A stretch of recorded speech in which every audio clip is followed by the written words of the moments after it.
Okay, let's see how I can do this.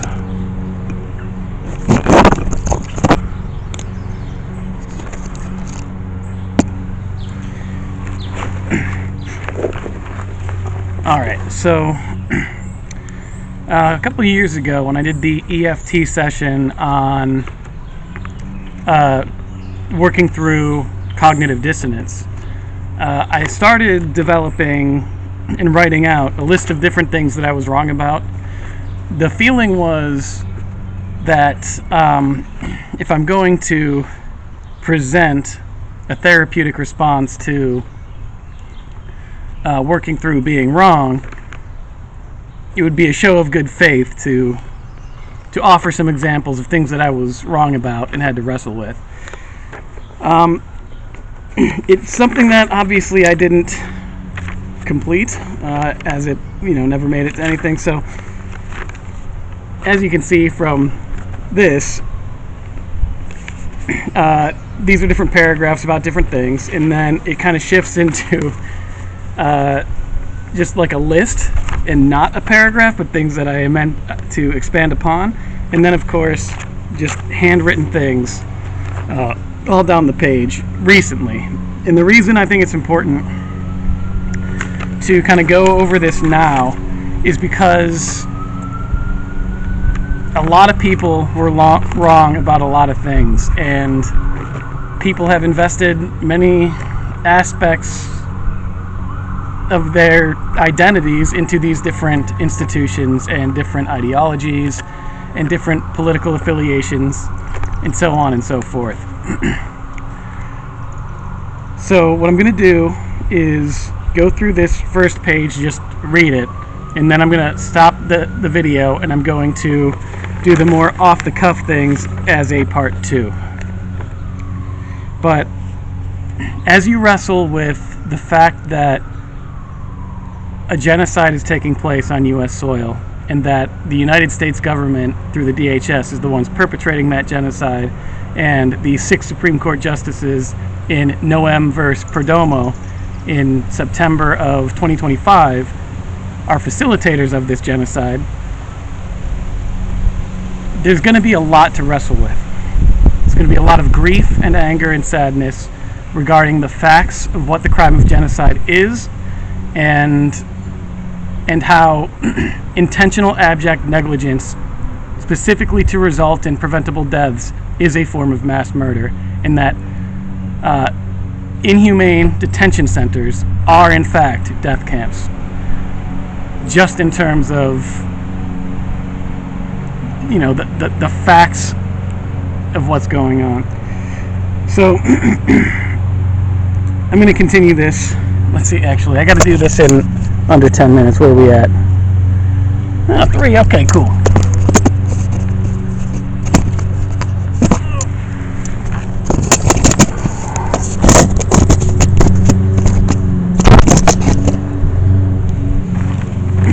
Alright.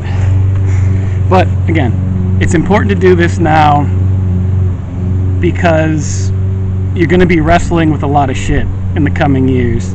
And I do strongly prescribe that EFT session that I think was just tapping through cognitive dissonance. I think that's what I titled it. If you have no access to therapies, and if you do, I suggest you utilize that privilege and really go through what aspects of your identity are difficult to let go when you learn facts that contradict your previous stance, and you feel that your identity has been shaken by new information. I think it's really important for people to be able to say, holy shit, this is wrong, and I was wrong, and tomorrow I don't want to be wrong about this, even if it's uncomfortable. But things I was wrong about. I used to think that poverty was an unfortunate consequence of economics. I was told that my country was making the world safer with its military, that the governments they toppled were corrupt and dangerous. On that note, I used to think that international trade was something mutually beneficial and agreed upon between the countries involved. Really, my country has been using its might to back corporations that were bent on monopolizing commodities and literally enslaving nations, often toppling governments who said no to the exploitative trade deals, such as the coup in Guatemala, the Banana Massacre in Colombia, the Bayonet Constitution of Hawaii, and a long, bloody list of others. Of course.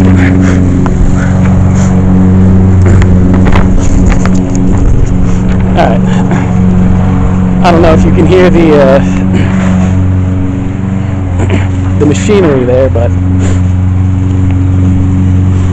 we will do this old school vlogger style, I guess, and get away from the noise. Alright. I was brought up Christian, and I believed wholeheartedly that there was an ever-present loving Father who pervades all existence. I now know the Christian mythology was built from the cultures colonized by it, and the faith itself doesn't make sense. How could a God have the audacity to claim to unconditionally love his children and create a realm of eternal torment for those who hadn't believed in him, when he refused to prove his existence to them? Even after he claimed to have forgiven everyone when he sacrificed his son, who wasn't really sacrificed, he vacationed in heaven for 3 days before returning to his body.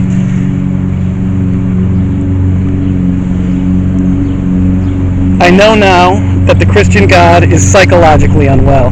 He's insecure, withholding of his love, affection, and protection. He's vindictive and considers his own violence to be justified, even in the texts designed to promote his worship. He has literally cataclysmic outbursts of anger. Can you imagine having designed every molecule in the universe and arranged them in every moment across unimaginable light years of space in a realm that could never harm you and still be mortified when a person orgasms alone? I used to believe that the U.S. was a meritocracy, that hard work is rewarded by the securing of health, protection, nutrition, luxury, and comfort. I know now that what the American dream is a parasitic model, where the goal is to pay your mortgage with someone else's rent money and delegate your responsibilities to someone who you compensate for less than the value that the labor brings. Meaning, you have someone pay you to do your work for you. If anything, this is the opposite of hard work being rewarded. Along these lines, I used to think certain inspirational stories of wealth seekers from humble beginnings overcoming the odds were inspirational. I now see that these tales are propaganda with the specific purpose of weaponizing hope against the disenfranchised. It is not inspirational to leave poverty without fixing the conditions that deprived you and your community of human rights. To quickly illustrate how meritocracy is impossible within capitalism, let's do a quick thought exercise. Say there are 100 job openings in a community where there are 120 unemployed people. 50 of those jobs pay a living salary. 50 are paycheck to paycheck. No matter how hard each of these 120 people work, no matter how credentialed, how skilled, or even if all 120 of them have PhDs and decades of relevant experience, 50 people are going to bed hungry and 20 aren't getting fed at all. I used to think that love was some sentient karmic force playing matchmaker. Alright, what's the time at? Oh, I can't read it, it's too sunny. Alright. Coming back for part 2, what's going to be more off the cuff.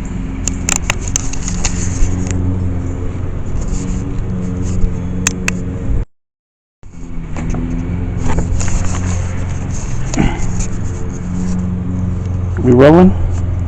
Yes, okay. Wait. Yeah, alright. Sorry about that.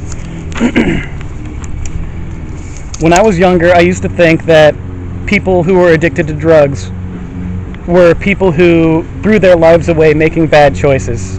I was wrong.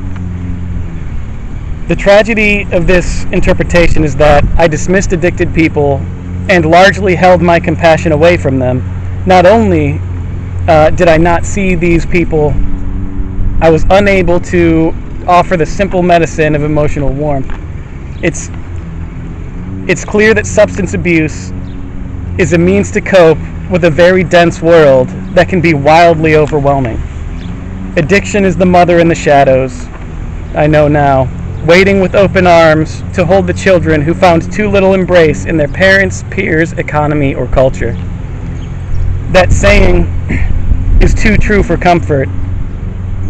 If love isn't gently fed to children on a silver spoon, they tend to lick any substitute for love off of rusty knives.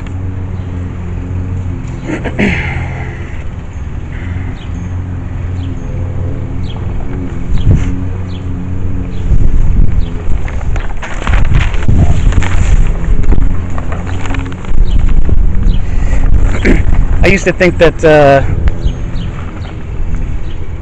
that trans was a dysmorphia, sort of akin to the way a bulimic or an anorexic would see their bodies as different than they are. I saw the idea of trans identity as something that was unscientific, and effectively my belief was trans people were wrong for experiencing gender in a way that I did not. And I was wrong. And I'm glad to know now that I was wrong. That the question of science and gendered chromosomes and all of these factors really have nothing to do with the gender expression of what we're taught in the culture or how someone just innately feels.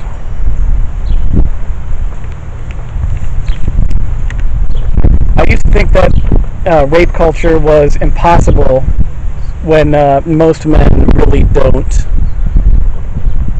attempt anything of the sort, or even when basically if men are afraid to even talk to the girls that they have a crush on, the women that they have a crush on, and most men find rape to be abhorrent, we couldn't have a rape culture. That was my understanding. I now know that to be wrong because of the layers of defense that seem to prop up between the victims and their victimizers. And I think Me Too really shook that notion in, I think that was, 2017? And now that it's just, a fact that so many people in power have committed heinous fucking rape crimes and are just essentially above the law here in the United States. I think it's very clear that rape culture does exist, at least to the extent where the cultural powers are manufactured by people who intend to continually get away and profit from rape.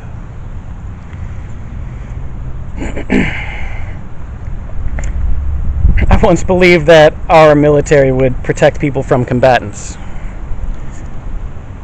Our military, even though I've despised what they've done overseas throughout the course of my lifetime, I figured if any terrorist organization such as the DHS would literally commit terrorism in many cities across the United States and break every constitutional law that our military supposedly swore an oath to protect, that they would actually feel a moral imperative to help civilians in the United States. I've been proven wrong. We're coming up on the 1-year anniversary of the occupation of Los Angeles, and this was one of my red lines. In fact, a lot of my red lines were crossed before June last year. But the military, it's just a fucking job. They don't give a shit about us, our safety. They don't give a fuck about the Constitution. They're going to watch people die and be forced into concentration camps and do absolutely nothing to stop it, because the oath to the Constitution and the people that it's supposed to protect is just not their concern. So we're going to have to be our own military, unfortunately. I once believed that the Democratic Party was significantly a lesser evil than the Republican Party. And, you know, even though, as you can tell from everything that I've advocated for in terms of human rights for all in the past, 10 years or so, that I've been devoting more and more time to expressing geopolitical thought.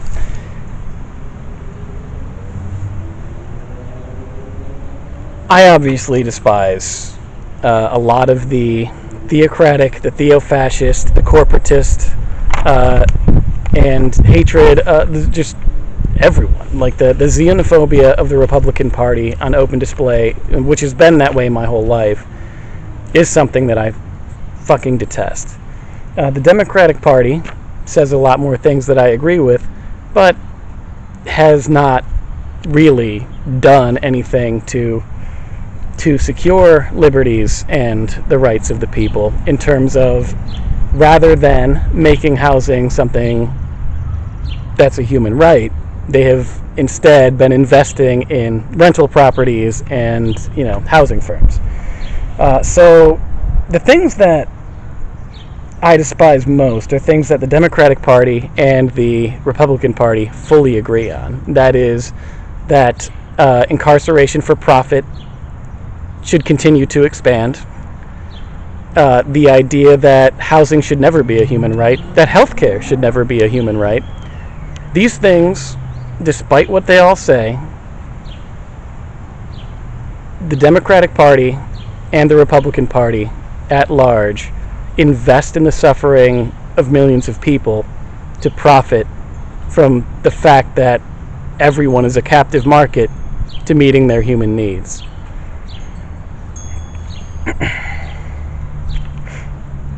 I used to think that hope is always a good thing, and I have a video on this channel talking about toxic hope, which I suggest you look into, so I won't go into it more here, if that sounds like an interesting idea to you.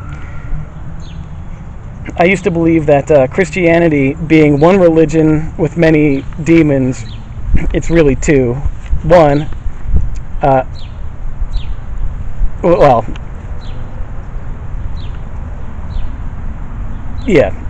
so despite everything that I have argued against the violence of religion, there's really two forms of Christianity. One is that God exists to subjugate all life on earth to hierarchy, and the second is that God exists to unconditionally love and cherish creation.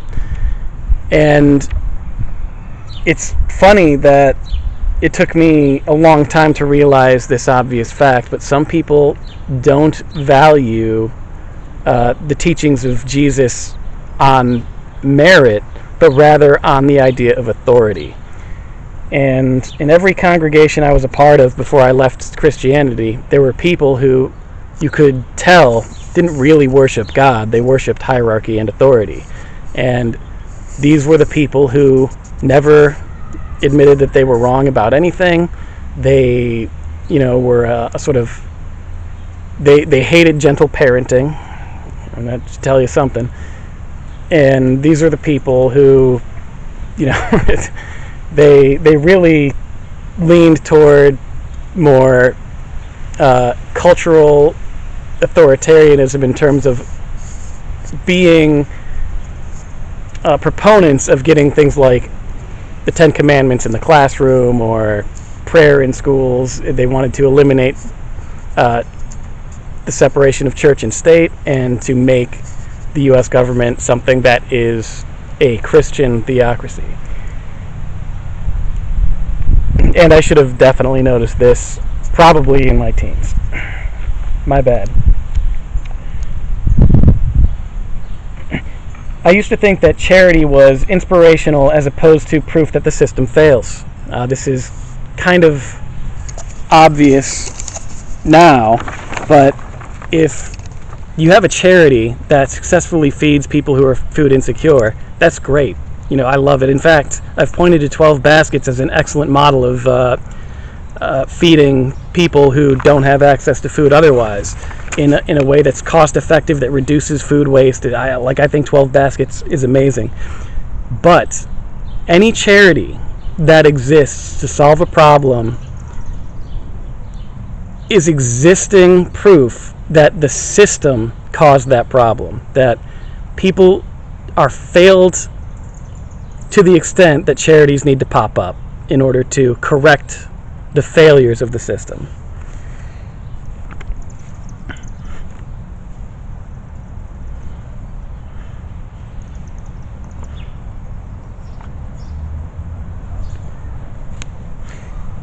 I also used to think that affordable was a reasonable alternative to a right to access.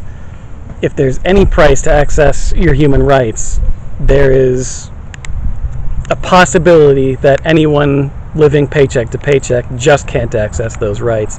And so the word affordable is still an apartheid structure which separates the poor from access to their human rights.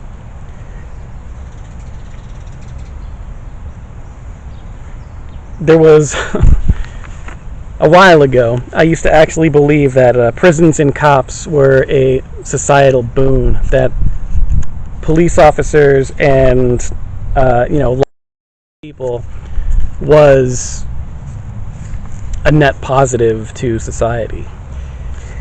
I now know that that's not true for a variety of reasons. One is, of course, that cops commit an absolute fuck ton of crimes that they never face accountability for, and as a result of that, it makes you wonder, why this strategy of giving people the power to use force on a whim wouldn't attract people who can't wait to use force on a whim. But that aside, if we look at just the numbers of untested rape kits in cities across the U.S., some are caught up, others are like 2,000 rape kits behind. And one way to help prevent actual violent crime would be to get people in those labs rather than writing tickets for parking or speeding. And in doing so, establish more evidence to prevent serial rape from occurring. What's become obvious to me is that there's no money in finding rapists. In fact, it's counterproductive to the police in the United States to sufficiently prevent rape from occurring. Because if the municipality is held up by writing citations and tickets, and there's money in having officers do that, but there's no money in incarcerating somebody who just traumatizes and violates people, the part of how the police in the United States sell themselves as something that is necessary is the idea that they protect you from, rapists and murderers. So they can't solve the problem of rape and murder without also dismantling their own legitimacy, and they know that. That's why there's so much rape in prisons. It's fucking... maybe this should be just a longer video here, because I think a lot of people think that that prisons and police officers are a benefit to society and not a detriment to it. But the main thing that would solve crime is, much like I mentioned in the book Structural Combat, which I just published, is that quote from Voltairine de Cleyre, where she says, if you abolish privilege, most of crime will abolish itself, or something like that. It's the conditions of the society that force people into desperation, which force people into desperate acts, which can be harmful or illegal. And those two things are also very different.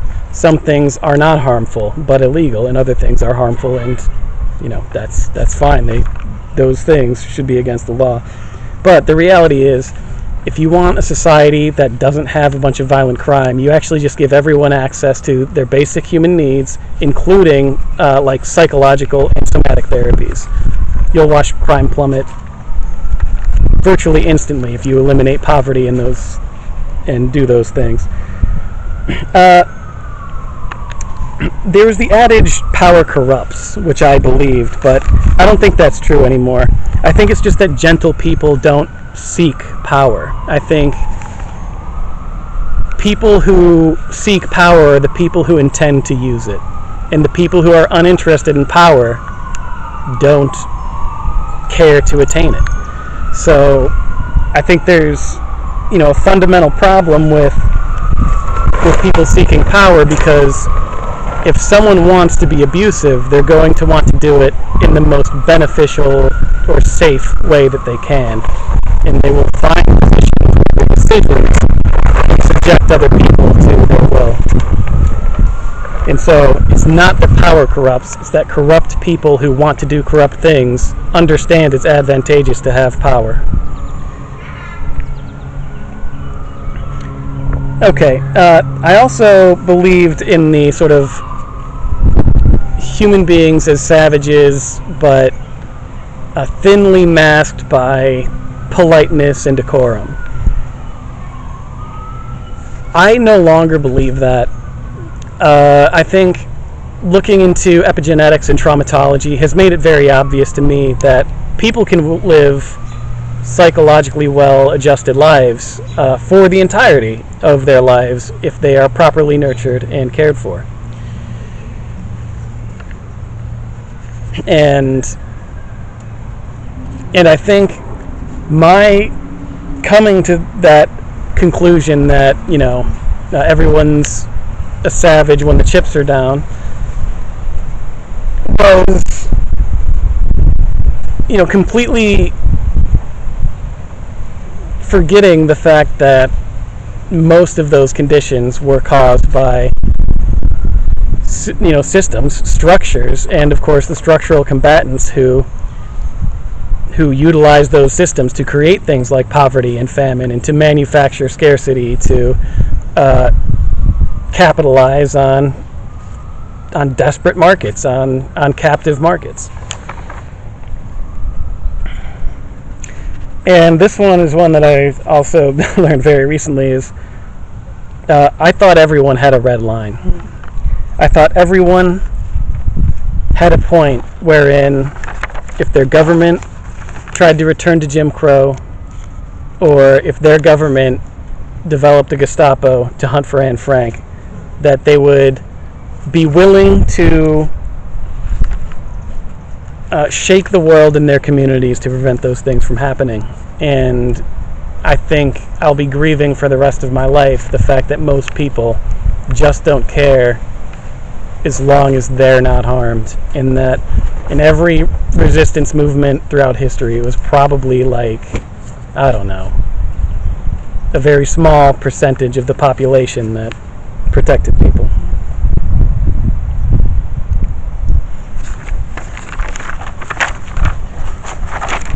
And that's it. Yeah. That's okay.